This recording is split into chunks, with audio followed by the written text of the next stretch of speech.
निताई मोर निर्वंदना निताई मोर जाति निताई विहने मोर आर नाही गति निताई मोर निर्वंदना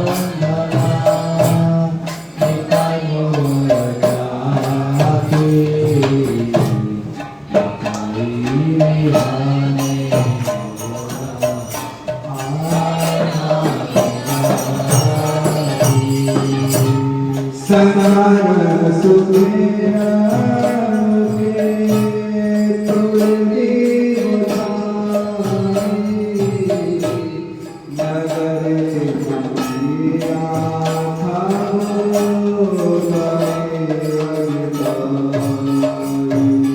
संसार सुखेरा मुखे तुले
Hare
राधे झूलन पधारो झूलाए बदरा राधे झूलन पधारो झूलाए बदरा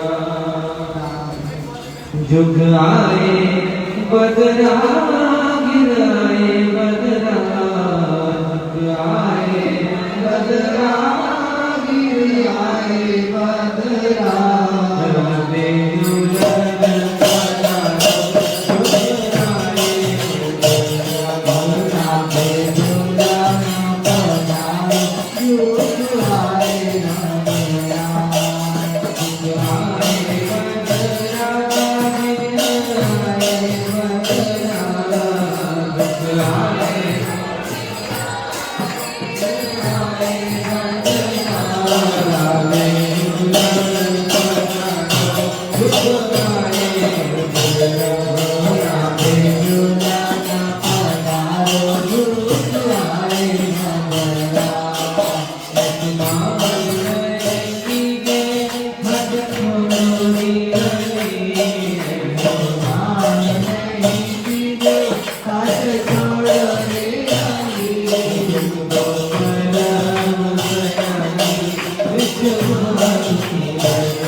Oh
Hare Krishna.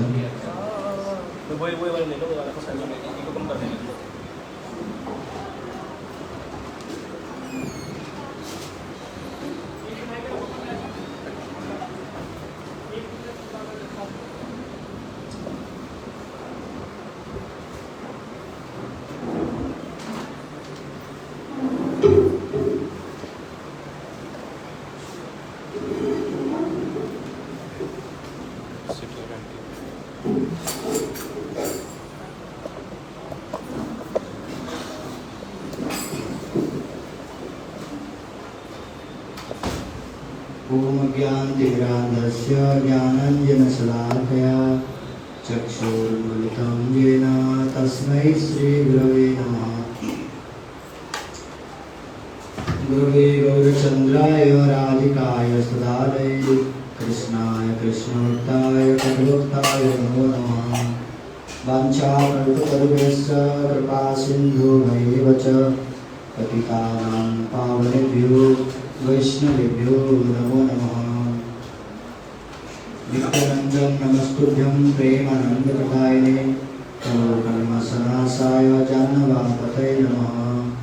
नमो महावदन्याय कृष्णप्रेमप्रदायते कृष्णाय कृष्णचैतन्य नाम्ने गौरकृषे नमः। संकर्षणकारणदोषाय गर्भदोषाय च भयदिशाय शेषासरस्या सकलां च नित्यानन्दाख्य रामाचरणं नमस्तु। हे कृष्ण करुणा सिंधु दीनबन्धो जगत्पते गोपेश गोपिकान्त राधाकान्त नमस्तुते। तप्तकाञ्चन गौरांगी राधे वृन्दावनेश्वरी वृषभानुसुते देवी प्रणमामि हरिप्रिये। भक्त्या विघ्नापराधलक्ष्मी सिद्धास्तकामादितरङ्गमध्ये कृपायै त्वां शरणं प्रपन्ना वृन्दे नमस्ते चरणारविन्दम्। श्रीकृष्ण चैतन्य प्रभु नित्यानंद श्री अद्वैत गदाधर श्रीवासदि श्री गौरभक्तवृंद। हरे कृष्णा कृष्ण कृष्ण हरे हरे हरे राम राम राम हरे हरे। मैं सर्वप्रथम अस्मदीय परमानंदतम गुरुपाद करता नित्यलीला प्रविष्टो विष्णुपाद अष्टोत्तर श्री श्रीमद श्री भक्ति विज्ञान भारती गोस्वामी महाराज एवं नित्यलीला प्रविष्टो विष्णुपाद अष्टोत्तर श्री श्रीमद भक्ति वेदांत नारायण गोस्वामी महाराज के श्री चरण कमलों में अनंत कोटि साष्टांग दंडवत प्रणाम करता हूँ। तत्पश्चात समस्त रूपानुग गौड़ीय गुरुवर की श्री चरण कमलों में अनंत कोटि साष्टांग दंडवत प्रणाम। गुरुपाद महाराज के प्रभु के चरण में दंडवत प्रणाम एवं समस्त वैष्णव वैष्णवी ब्रह्मचारी वृंद आती हुआ सबको तथा जगत दंडवत प्रणाम।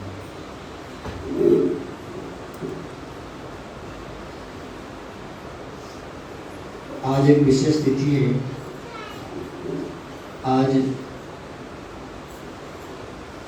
हमारे गौड़ी मठ में जूरण यात्रा जो करते हैं उसका आज अंतिम दिवस है और विशेष करके श्री कृष्ण के जो बड़े भाई और कृष्ण से अभिन्न तनु जिनको कहा जाता है श्री बलदेव प्रभु, आज उनका शुभ आविर्भाव तिथि अर्थात बलदेव पूर्णिमा है। श्री बलदेव प्रभु जी के विषय में कहा गया है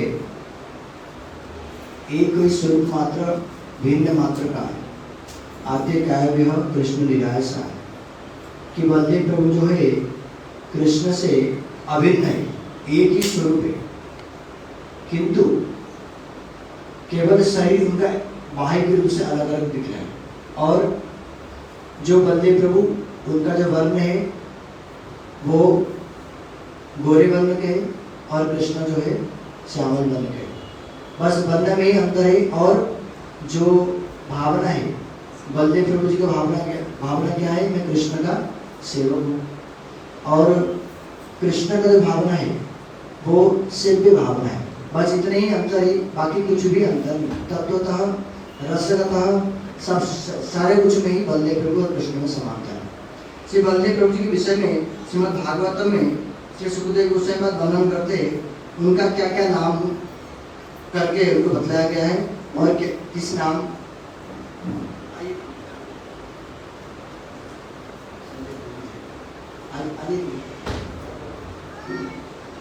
श्री सुखदेव गोस्वामी पाद 10वें स्कंद के 2 अध्याय के 13वें श्लोक में कहते हैं, बलदेव प्रभु को क्या कहते हैं, कह रहे हैं गर्भ संकर्षणात्म वही प्राहु संकर्षण भुवि रामेति लोक रमणात् बलभद्रम बलोच्चयात्। कि बलदेव प्रभु का अलग अलग नाम है। उनका नाम संकर्षण भी है, उनका नाम बलराम भी है, उनका नाम राम भी है और उनका नाम बलभद्र भी है। तो ये जो अलग अलग नाम को उनको दिया गया, क्यों नाम दिया गया, कह रहे गर्भ संकर्षणात्म वही प्राहु संकर्षण विभु। बलदेव प्रभु जी का एक नाम है संकर्षण, किसी लिए, क्योंकि हम लोग सब लोग जानते हैं जब कंस देवकी और वसुदेव को उनका विवाह के पश्चात उनको लेकर के देवकी के ससुराल में लेकर के जा रहा था। उस समय रास्ता में आकाशवाणी हुआ, रे मूर्ख कि तुम जिन देवकी को लेकर के जा रहे हो सारथी बन करके, उसकी जो अष्टम गर्भ तुम्हारा विनाश का कारण होगा। उसको श्रवण करके कंस ने देवकी को किस प्रकार के मारने के लिए जाता है, प्राण से हत करने के लिए, और वसुदेव महाराज जी के अनुरोध से, प्रार्थना से वो मारता तो नहीं, किंतु ये बच्चा लेकर अवश्य कि उनके जितना सारे गर्भ होंगे 1 से लेकर 8वीं तक सारे गर्भों को मैं क्या करूंगा, वध करूंगा। गर्भ में जो संतान उत्पन्न होंगे, और किस प्रकार के 6 संतान उत्पन्न हो जाते, एक एक करके सबको कंस वध कर डालता है। जो सप्तम गर्भ में देवकी के कौन आते हैं, स्वयं बलदेव प्रभु का अंश संकर्षण, बलदेव प्रभु का अंश आते हैं देवकी माता के गर्भ में। किनके द्वारा, श्री कृष्ण के आदेश से, कृष्ण के सेवा करने के लिए बलदेव प्रभु के अंश श्री देवकी माता के गर्भ में प्रवेश करते हैं, और कृष्ण के आदेश से कृष्ण क्या करते हैं, जोगमाया देवी को आदेश देते हैं, और उन जोगमाया देवी क्या करते हैं, वो जो बलदेव प्रभु का अंश देवकी माता के गर्भ में थे उनको आकर्षण करके क्या करते हैं, रोहिणी माता के गर्भ में स्थापित करते हैं। अर्थात जो पूर्ण बलदेव प्रभु वो आंशिक रूप में देवकी माता के गर्भ में प्रवेश किए थे, और संपूर्ण रूप में कहाँ प्रवेश किए थे, रोहिणी माता के गर्भ में। और जो आंशिक रूप में बलदेव प्रभु थे देवकी माता के गर्भ में, उनको आकर्षण करके जोगमाया देवी क्या करती है, रोहिणी माता के गर्भ में स्थापना करती है। इसलिए आकर्षण करने के हेतु उनका एक नाम पड़ गया संकर्षण। इसलिए कहे क्या, गर्भ संकर्षणात्मक, गर्भ में से देवकी माता जी के गर्भ में से आकर्षण करने के कारण लेकर के रोहिणी माता के गर्भ में स्थापना करने के कारण उनका नाम, जेतु क्योंकि आकर्षण करके लाए, इसलिए उनका नाम पड़ गया संकर्षण। तो यहाँ प्रश्न आता है कि आकर्षण करके जो बलदेव प्रभु थे आंशिक रूप में देवकी माता के गर्भ में, उनको आकर्षित करके रोहिणी माता के गर्भ में जो पूर्ण रूप में बलदेव प्रभु थे उनमें स्थापना करने का क्या आवश्यकता था, आकर्षण करने का आवश्यकता ही क्यों पड़ेगी। आकर्षण करते ही बलदेव प्रभु देवकी माता के गर्भ में आते ही नहीं, रोहिणी माता के गर्भ में भी पूरा आते, क्यों आए, क्या कारण है। उसके लिए बोलते हैं कि बलदेव प्रभु क्या करते हैं, अनेक स्वरूप धारण कर कृष्ण का सेवा करते हैं। 10 प्रकार के स्वरूप धारण कर, छत्र, गजन और धाम, मृदंग, करताल आदि अनेक प्रकार कृष्ण के सेवा के लिए जितने सारे द्रव्य आवश्यकता है, जो जो वस्तु आवश्यकता है, वो सब बलदेव प्रभु ही स्वयं अपने को ही विस्तार करके उन सब वस्तु में प्रकटित कर लेते हैं। अगर कृष्ण सेवा करने के लिए, कृष्ण का लीला करने के लिए इस जगत में आएंगे तो बलदेव प्रभु क्या करेंगे, स्वयं को धाम के रूप में विस्तृत कर लेंगे। कृष्ण के कीर्तन के लिए बलदेव प्रभु स्वयं को मृदंग के रूप में प्रकाशित करते हैं, करताल के रूप में प्रकाशित कर अलग, और कृष्ण के छत्र के रूप में प्रकाशित करते हैं, कृष्ण के आसन के रूप में स्वयं को प्रकाशित करते हैं। तो जहाँ जहाँ बलदेव प्रभु, जहाँ जहाँ कृष्ण आएंगे पहले जाकर के बलदेव प्रभु वहाँ प्रकाशित करेंगे अपना विस्तार।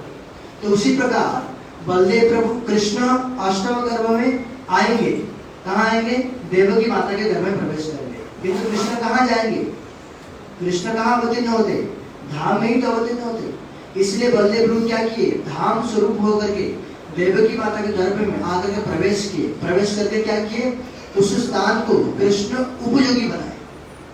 इसीलिए कृष्ण बलदेव प्रभु का आंशिक रूप में देवकी माता के गर्भ में प्रवेश करने का आवश्यकता पड़ा, नहीं तो पूर्ण रूप में तो वो रोहिणी माता के गर्भ में थे ही, तब भी आंशिक रूप में देवकी माता के गर्भ में प्रवेश करने की आवश्यकता पड़ा। क्योंकि बलदेव प्रभु आगे क्या करते हैं, आधार प्रस्तुत करते हैं, जिन आधार के ऊपर क्या करेंगे, कृष्ण आकर के विराजमान होंगे। इसलिए उनका नाम क्या पड़ गया, संकर्षण, क्योंकि उनको आकर्षित करके जोगमाया देवी ने लेकर के रोहिणी माता के गर्भ में स्थापना किया था, इसलिए उनका नाम पड़ेगा संकर्षण। फिर क्या करें, रामेति लोक रघुनाथ, उनका एक नाम राम भी है, एक नाम बलराम भी है और राम भी है।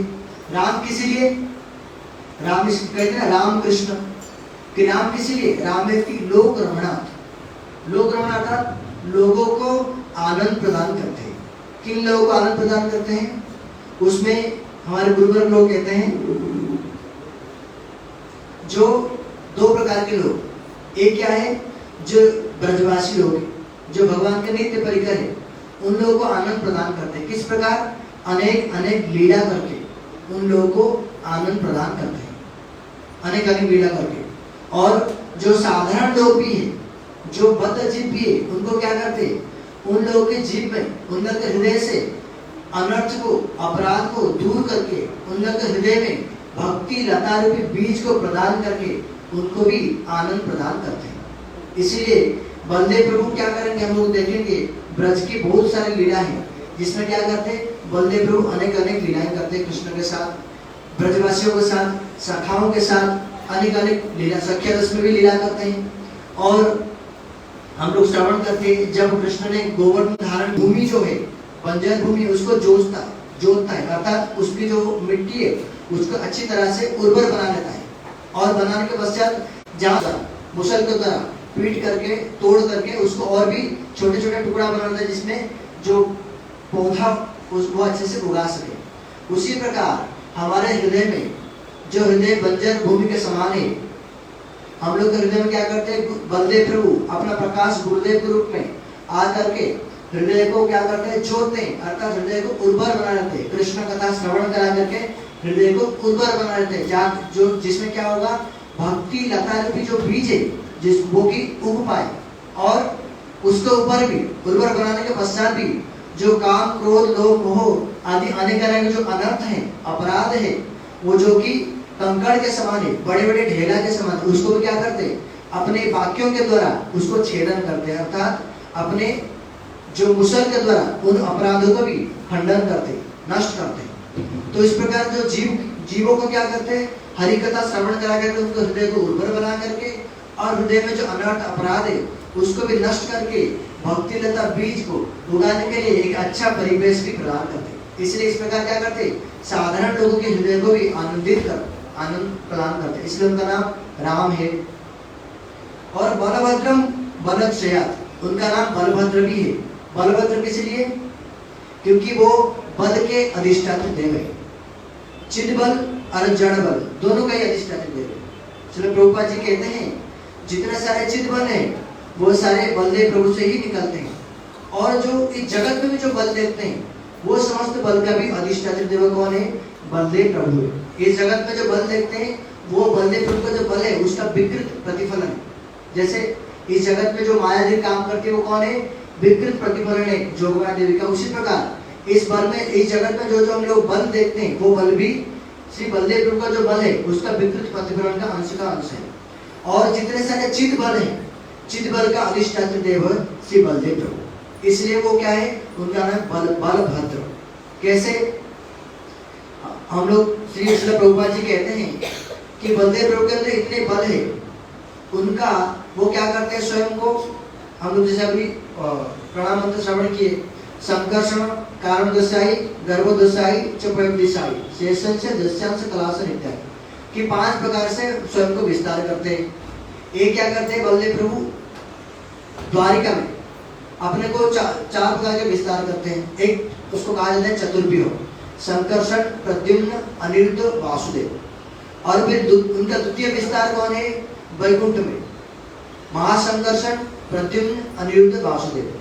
तो स्वयं को संकर्षण और महासंकर्षण, उसके पश्चात 3 पुरुष अवतार, कारणोदक्षाई विष्णु, गर्भोदक्षाई विष्णु और क्षीरोदक्षाई विष्णु। इन 3 पुरुष अवतार के बाद भी स्वयं को क्या करते और भी विस्तार करते, शेष के रूप में विस्तार करते। उन जो शेष थे वो क्या करते, अपने अनंत फना में से कोई एक फना से क्या करते, समग्र ब्रह्मांड को धारण करते। और धारण करने के पश्चात भी क्या लगता है, समग्र ब्रह्मांड का जो वजन है वो एक सरसों के दाना के समान उनको प्रतीत होता है उनके मस्तक में। तो जो बलदेव प्रभु जिनके अंश का कला और कला का भी जो शेष है, उनकी करोड़ों फनों में से एक फन में जो पूरे ब्रह्मांड को धारण करते, तब भी ब्रह्मांड को सरसों के दाना जैसा प्रतीत होता है। तो उन बलदेव प्रभु के अंदर कितना बल नहीं होगा, उन शेष देव के अंदर कितना बल नहीं होगा, और शेष के जो मूल है उन बलदेव प्रभु के अंदर कितना बल नहीं होगा। और श्रील प्रभुपाद जी बतलाते हैं कि श्री बलदेव प्रभु जी के जो अंश अवतार है, जितना सारे विष्णु है, नरसिंह देव हुए और बराह देव हुए, वामन देव हुए, परशुराम हुए, जो भी है इससे बलदेव प्रभु के ही प्रकाश, बलदेव प्रभु से ही ये लोग विस्तृत हुए। तो ये कितने कितने बड़े जो बराह देव है वो क्या करते हैं, समग्र पृथ्वी को रसातल से उद्धार करके अपने क्या करते, अपने दांतों के ऊपर ही रखते हैं, सरसों के दाने के समान। कितने बल के अधिकार होंगे। विशेष करके बलदेव प्रभु जो है वो क्या है, चिद बल के अधिकारी है, चिद बल के मूल स्रोत बलदेव प्रभु। इसलिए उनका नाम क्या है, बलभद्रम। इसलिए क्या उनका नाम, क्योंकि उनको हृदय देवकी माता के गर्भ से आकर्षण करके रोहिणी माता के गर्भ में स्थापना किए थे जोगमाया देवी ने, इसलिए उनका नाम पड़ गया संकर्षण। और क्या करते, रमयती लोक रमणा, ब्रजवासियों को, साधारण जीवों को भी अपने कृपा के द्वारा, लीला के द्वारा आनंद प्रदान करते, इसलिए उनका नाम राम। और समस्त चिदबल का मूल स्रोत होने के कारण उनका नाम बलभद्र। तो इस प्रकार के श्री सुखदेव गोस्वामी पाद जी ने बलदेव प्रभु का जो अनेक नाम को विस्तार किया। और बलदेव प्रभु का भी जैसे हम लोग हमारे गुरुवर्ग बतलाते हैं, जैसे कृष्ण समग्र रस को आस्वादन करते, उसी प्रकार बलदेव प्रभु भी समग्र रस को आस्वादन करते। और विशेष करके बलदेव प्रभु का जो क्रिया है वो क्या करते हैं, कृष्ण को समस्त प्रकार के कृष्ण की सेवा करते हैं। ब्रज में जो 5 रस है, समस्त रसों में कृष्ण को सेवा करते हैं। दास्य रस, साक्ष्य रस, आश्चर्य रस, मधुर रस, समस्त रसों में कृष्ण का समस्त प्रकार के सेवा करते हैं। और विशेष करके बलदेव प्रभु ने अपना जो प्रकाश विग्रह श्री गुरुदेव के रूप में इस जगत में प्रकटित होकर के क्या करते, हम बद्ध जीवों को फिर कृपा करके हम लोग को भी क्या करते, हमारे हृदय रूपी जो भूमि को उर्वर बना करके उसमें भक्ति लता बीज को उगाते हैं। और धीरे धीरे उसमें कृष्ण प्रेम फल को भी प्रदान करके हम लोग को भी गोलोक वृंदावन लेने का भी समस्त जो दायित्व बलदेव प्रभु ही ग्रहण करते। इसीलिए तभी कहा गया कि है ना नित्य विनय भाई राधा कृष्ण पाइथन। अगर कोई व्यक्ति नित्यानंद प्रभु की कृपा नहीं प्राप्त करते, जो कि बलदेव प्रभु ही है, इस कलियुग में श्री कृष्ण स्वयं श्री कृष्ण चैतन्य महाप्रभु रूप में प्रकटित हुए और श्री बलदेव प्रभु नित्यानंद प्रभु के रूप में प्रकटित हुए। इसलिए जो है ना नित्य विनय भाई राधा कृष्ण पाइथन है, श्री नित्यानंद प्रभु की कृपा के बिना किसी को भी राधा कृष्ण नहीं प्राप्त हो सकते। इसलिए क्या करना चाहिए, सब समय हम लोगों पर बलदेव प्रभु जो गुरु तत्व के रूप में, गुरुदेव जो है वो अखंड नित्यानंद तत्व ही है, नित्यानंद प्रभु ही गुरुदेव के रूप में हमारे समूह में प्रकाशित हुए। इसलिए इस प्रकार के बलदेव प्रभु का अनेक महिमा है। बलदेव प्रभु का ब्रज में भी अनेक लीला है। जिस प्रकार कृष्ण असुर मारण लीला किए थे, उस प्रकार बलदेव प्रभु भी ब्रज में असुर मारण लीला किए। जिस प्रकार कृष्ण ब्रज में रास लीला किए, उस प्रकार बलदेव प्रभु ब्रज में रास लीला किए। इसलिए कृष्ण और बलदेव प्रभु अभिन्न तनु है। श्री कृष्ण क्या किए, अपने सेवा को शिक्षा प्रदान करने के लिए जगत में स्वयं को ही बलदेव प्रभु के रूप में प्रकाशित किए। आद्य काव्य उनका सबसे पहला जो प्रकाश है वो बलदेव प्रभु ही है। इस प्रकार के बलदेव प्रभु की अनेक महिमा है। हम लोग संजय प्रभु से सवाल करें। हरे कृष्ण। वांछा कल्पतरुभ्यश्च कृपा सिन्धुभ्यैव च पतितानां पावनेभ्यो वैष्णवेभ्यो नमो नमः।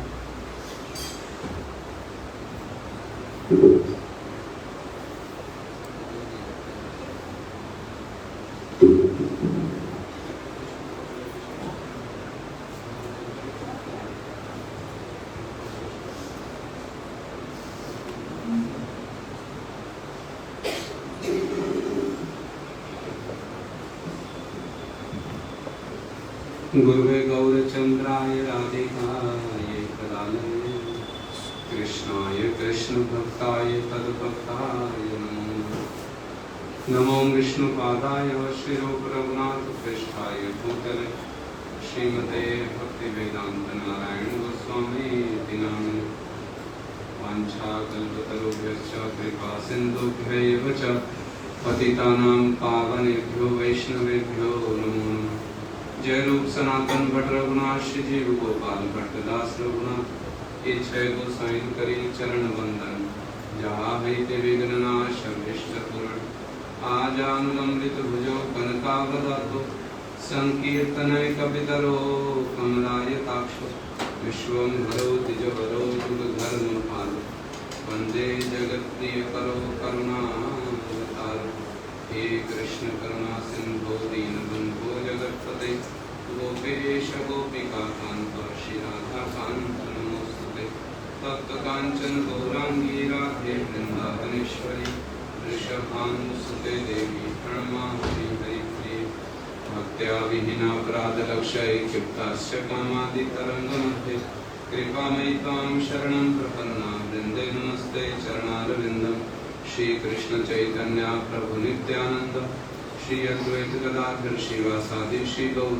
भक्त वृंद हरे कृष्णा कृष्ण कृष्ण हरे हरे हरे राम राम राम हरे हरे। मैं सर्वप्रथम अपने परम नाथतम गुरुपाद पदम जगत गुरु सलीला वरिष्ठ विष्णुपाद अष्टोदश श्री श्रीमद श्री भक्ति वेदांत नारायण गोस्वामी महाराज जी के श्री चरण कमलों में अनंत कोटि दंडवत प्रणाम ज्ञापन करता हूँ। तदनंतर नित्यलीला वरिष्ठ विष्णुपाद अष्टोदश श्री श्रीमद श्री भक्ति विज्ञान भारती गोस्वामी महाराज जी के श्री चरण कमलों में मेरा अनंत कोटि दंडवत प्रणाम। समस्त रूपानुगुरु परंपरा सपास सपरिकर जगत गुरु शिला प्रभुपाद भक्त सिद्धांत सरस्वती गोस्वामी ठाकुर जय सपार्थ सपरिकर श्री गौर नित्यानंद प्रभु श्री राधा माधव जय। तदनंतर श्री कृष्ण के अग्रज श्री बलदेव प्रभु समस्त परिकरों के साथ जययुक्त उनकी शुभाविर्भाव तिथि जययुक्त उपस्थित पूजनीय वैष्णव सबके चरणों में मेरा जथाजो चरण प्रणाम। हरे कृष्ण। मैं कहूँगा आप लोग मेरे पीछे पीछे श्री बलदेव प्रभु जी को सर्वप्रथम प्रणाम उनके चरणों में हम लोग निवेदन कर देंगे। मैं कहूँगा आप लोग मेरे पीछे पीछे दोहराएंगे। नमस्ते तु हलत्राम नमस्ते मूषलायुध नमस्ते रेवतीकांत नमस्ते भक्तवत्सला नमस्ते बलिनाम श्रेष्ठ नमस्ते धरणीधर प्रलंबारे नमस्ते तु त्राहि मां कृष्ण पूर्वज त्राहि मां कृष्ण पूर्वज त्राहि मां कृष्ण पूर्वज।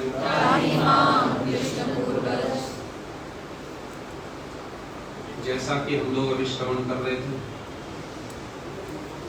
आज श्री बलदेव प्रभु जी का शुभ आविर्भाव दिवस है। ये किसके बच्चे में ये बच्चों को एक और बैठा दो चुपचाप। आज श्री बलदेव प्रभु जी का शुभ आविर्भाव है।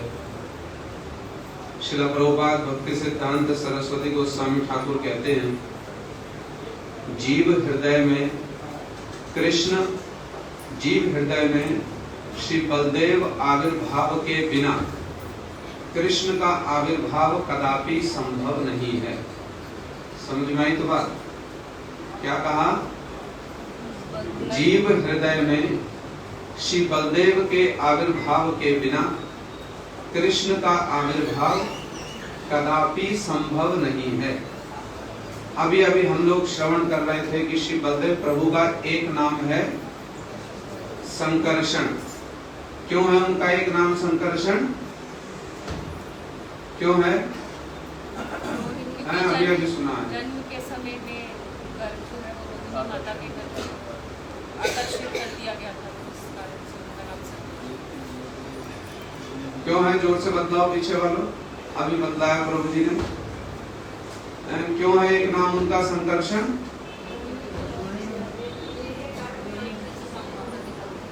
अच्छा, रोहिणी जी के गर्भ में देवकी जी के गर्भ से संकर्षण करके, आकर्षण करके उनको कहाँ स्थापित किया? रोहिणी जी के गर्भ में। तो श्री गर्गाचार्य जी जब नामकरण कर रहे थे, और पुराणों में भी ये सब कथाएं श्रवण करने को मिलती हैं, विशेषकर श्रीमद् भागवत में सब विचार बतलाए गए हैं।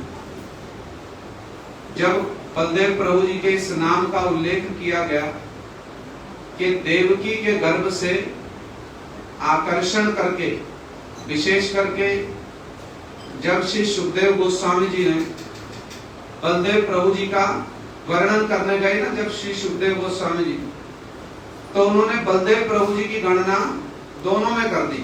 दोनों में माने देवकी के पुत्रों में भी बलदेव प्रभु जी की गणना कर दी और रोहिणी के पुत्रों में भी कर दी। तो इसलिए बहुत सारे पुत्रों के नाम है और भी, माने बलदेव प्रभु जी के और भी बहुत सारे भैया थे, किंतु जब सूर्य प्रकाशित होता है ना तो अंदर बहुत सारे, चंद्रमा का भी प्रकाश रह जाता है। इसलिए कृष्ण के, बलदेव प्रभु जी के सबसे प्रिय और सबसे श्रेष्ठ भैया के रूप में कृष्ण की क्या है, प्रसिद्धि है। किंतु उनके भाई तो और बहुत सारे हैं, इसलिए दोनों जगह बलदेव प्रभु जी का जब उल्लेख कर दिया तब परीक्षित महाराज जी ने सुखदेव गोस्वामी जी से प्रश्न किया, प्रभु बिना जन्म के किस प्रकार से बलदेव प्रभु की आपने दोनों माताओं से गणना कर दी, दोनों माताओं के पुत्रों में आपने गणना कर दी, इधर रोहिणी माता के पुत्रों में भी गणना कर दी और उधर देवकी माता के पुत्रों में भी गणना कर दी, बिना गर्भ में प्रवेश किए और बिना भूमिष्ठ हुए, माने गर्भ से प्रकट हुए पुत्र के रूप में कैसे प्रसिद्धि हो सकती है। तब श्री सुखदेव गोस्वामी जी ने उत्तर दिया, जिसको हमारे आचार्य पाद ने टीकाओं में वर्णन किया है। एक नाम क्यों हुआ, एक नाम क्या हुआ, संकर्षण है।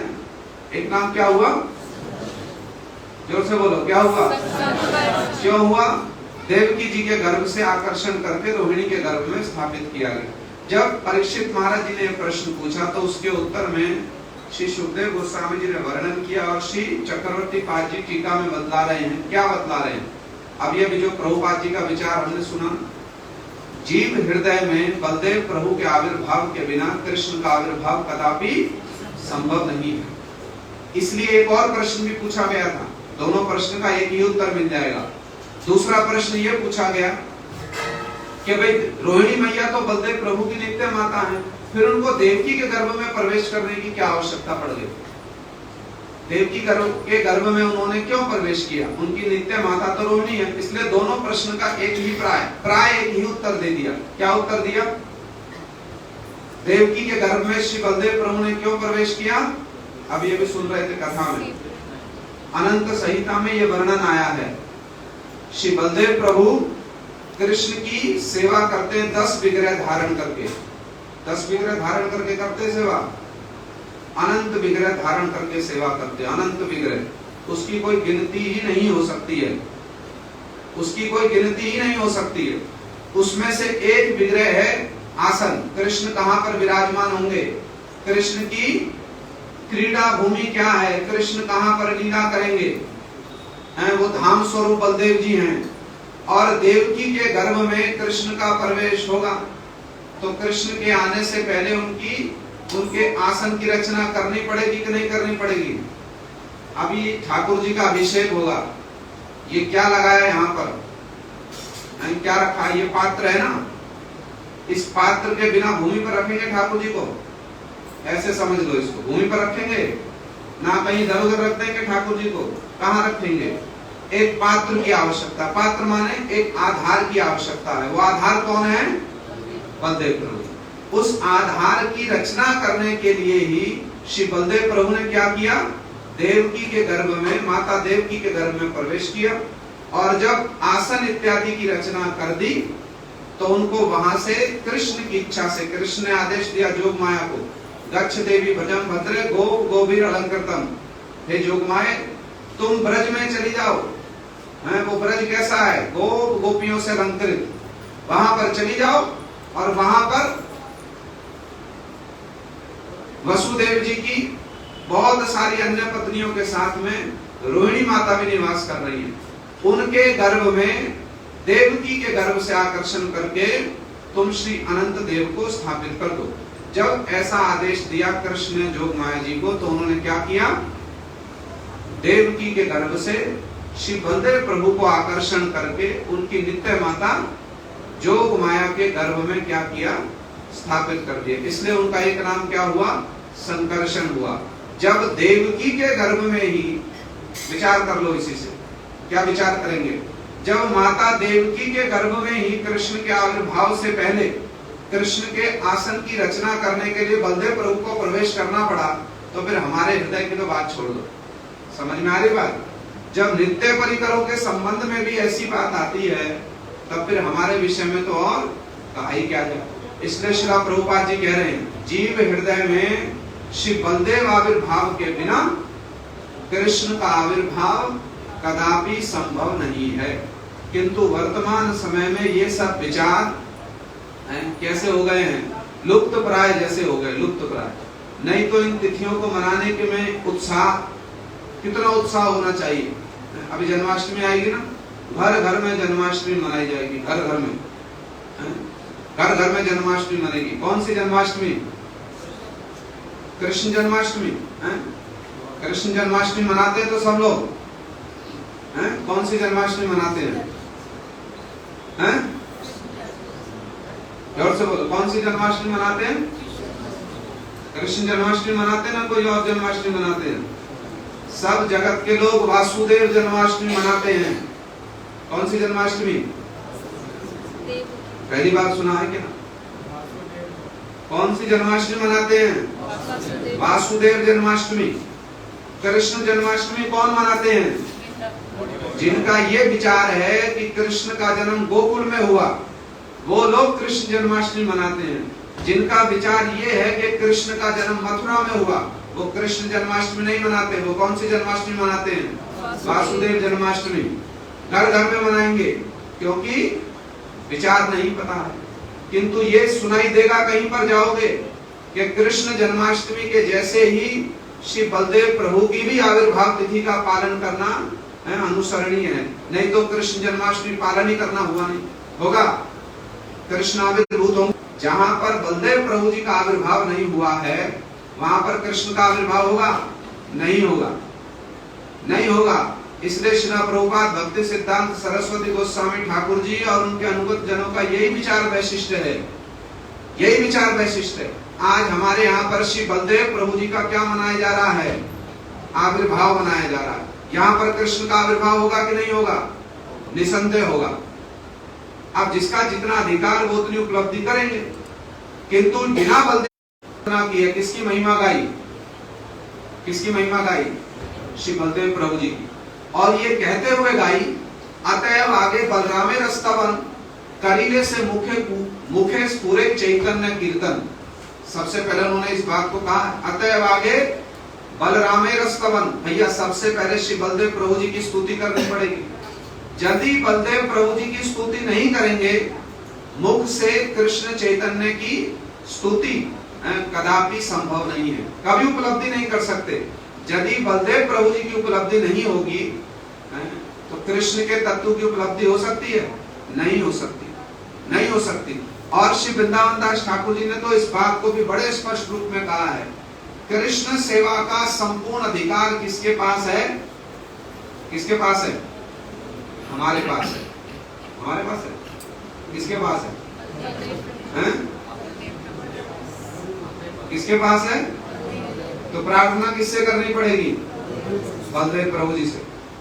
बलदेव प्रभु जी से प्रार्थना करनी पड़ेगी। श्री ठाकुर महाशय जी ने इस बात को कहा है, जारे देन सही पाए सही अधिकारे। जिसको देते हैं उसको ही कृष्ण सेवा का अधिकार प्राप्त होता है। जिसको देंगे बलदेव प्रभु जी, उसको ही कृष्ण सेवा का अधिकार प्राप्त होगा। हम तो मन में लड्डू खा लेंगे, मन में लड्डू खाने से हो जाएगा, हमको मिल जाएगा कृष्ण सेवा का अधिकार? मन में लड्डू खाने से होगा? होगा नहीं, प्रार्थना करनी पड़ेगी। जिसको श्री बलदेव प्रभु जी देंगे, और किस रूप में देंगे? किस रूप में देंगे? श्री गुरु के रूप में।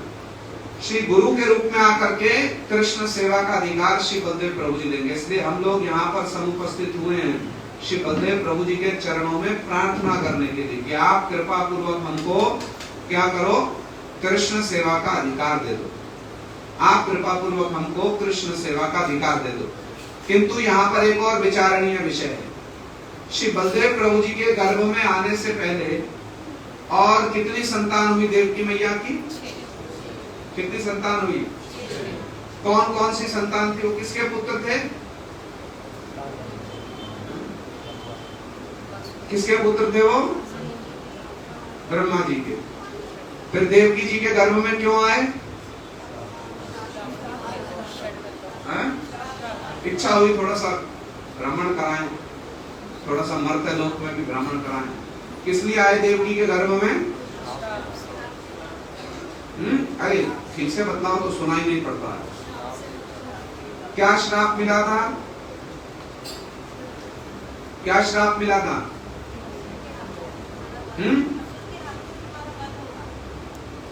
क्यों मिला ये श्राप? एक बार श्राप मिला ना, कितनी बार मिला? हैं? कितनी बार मिला श्राप? एक बार मिला ना, 2 बार मिला?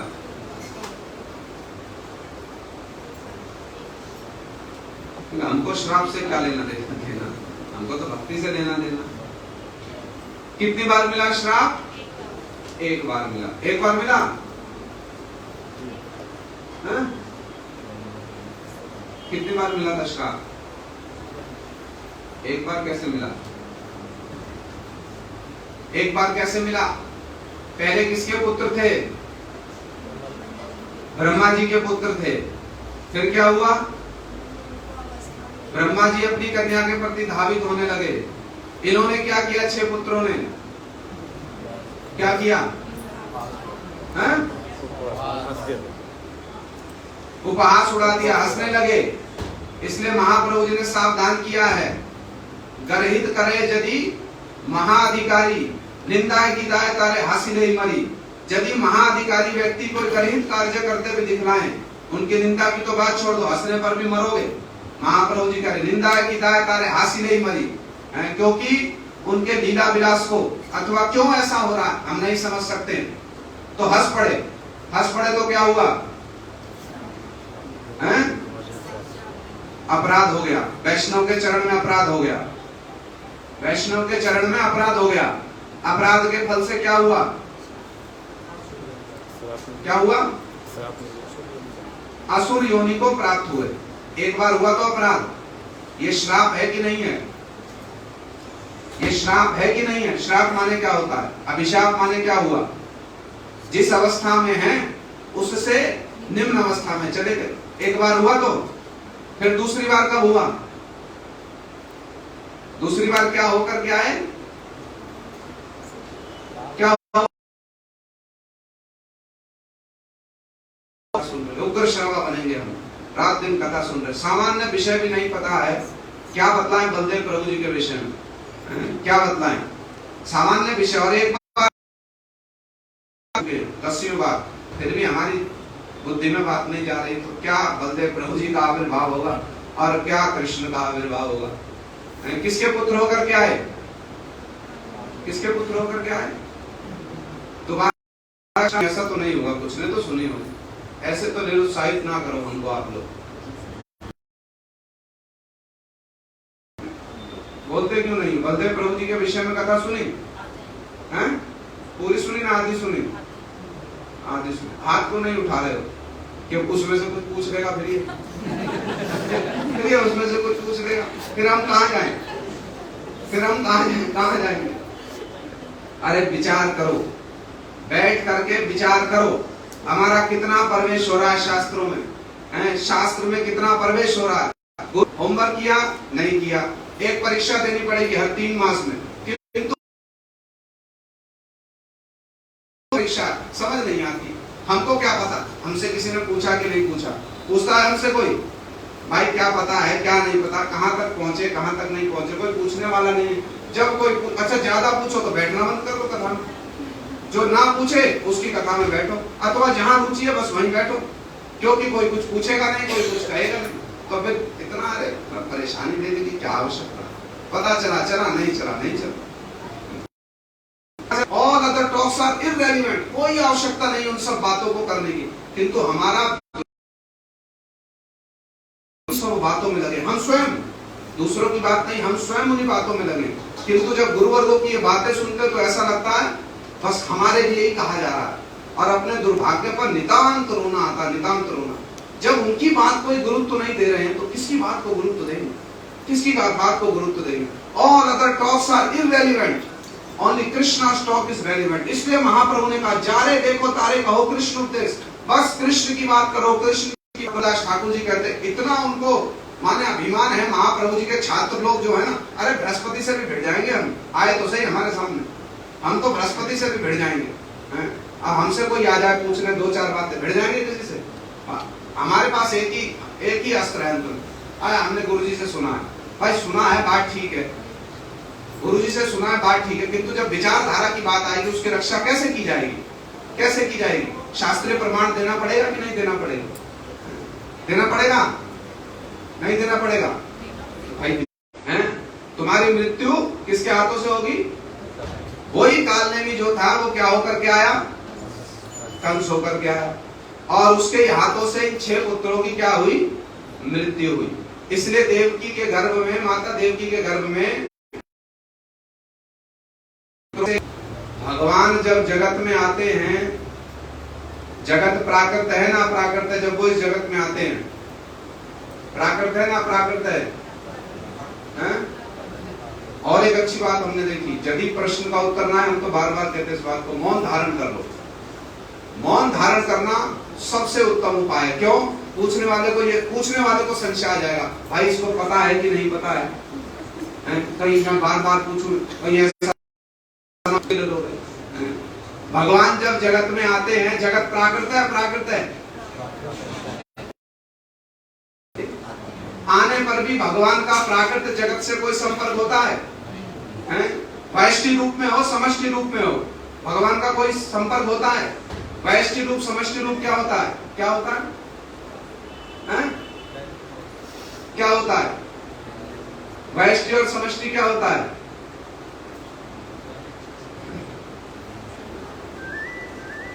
चलो अभिषेक का समय हो गया है, यहीं पर समाप्त है। हमारे भीतर में ही शरीर भी प्राकृत है, मन भी प्राकृत है, किंतु भीतर में बैठे होने पर भी उनका किसी भी प्राकृत वस्तु से कोई संपर्क नहीं होता, कोई संपर्क नहीं होता। ऐसे ही देवकी माता के गर्भ में प्राकृत 6 पुत्रों का प्रवेश होने पर भी किसी प्रकार से भी देवकी माता से उनका कोई संपर्क नहीं है। समझ में आई बात? नहीं समझ में आई?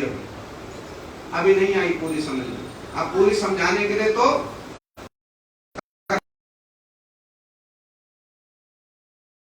आएंगे, समझ में आ रही तो बात, तब साधक भागेगा इन सब विषयों से। इसी को इस लीला के माध्यम से प्रदर्शित किया गया है।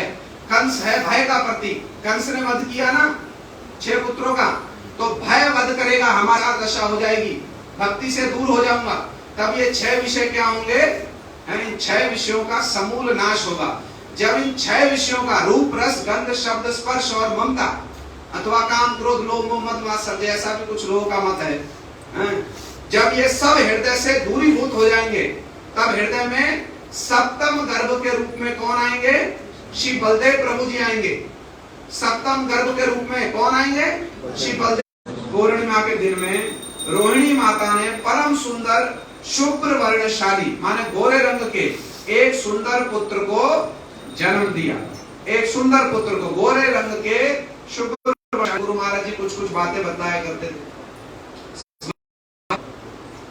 भाई स्मरण तो तब होगी जब गुरु जी की बात को सुनेंगे हम, तो पहले तो सुने जाकर। बड़े इसमें भी रहस्य बतलाए गए हैं, बड़े रहस्य हैं, किंतु क्या क्या रहस्य उद्घाटित करें। तो जब ज्योतिष लोगों ने बालक की गुणावली का वर्णन किया तो बड़ी अच्छी अच्छी बातें गई। क्या अच्छी बातें गई? कहते ये बालक शुक्ल कांति से युक्त विग्रह संपन्न होगा। कैसा होगा? शुक्ल कांति से युक्त विग्रह संपन्न। आप कितनी सुंदर उपमा देते हैं। छोटा स्वयं राम नाम से विख्यात होगा, किंतु राम के संगी नहीं। तो कितनी सुंदर सुंदर उपमाएं हमारे कविगण दे रहे हैं। अब ये श्री बलदेव प्रभु जी की महिमा तो भैया अनंत अपार है, अनंत अपार। इस महिमा को तो क्या कहें, इसका तो बड़ा विस्तार है। इतने इसमें रहस्य हमारे आचार्यों ने बतलाए, इतने रहस्य। श्री बलदेव प्रभु जी की बड़ी अद्भुत महिमा भी हम सुन रहे हैं ना। कृष्ण की सेवा का कोई भी ऐसा क्षेत्र नहीं है जहां पर श्री बलदेव प्रभु जी का योगदान नहीं है। सृष्टि लीला से वृंदावन में उन्होंने किस प्रकार से ब्रज गोपियों के साथ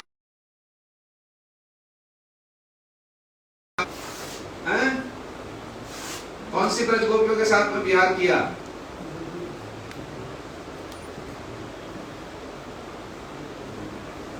मौन, कथा में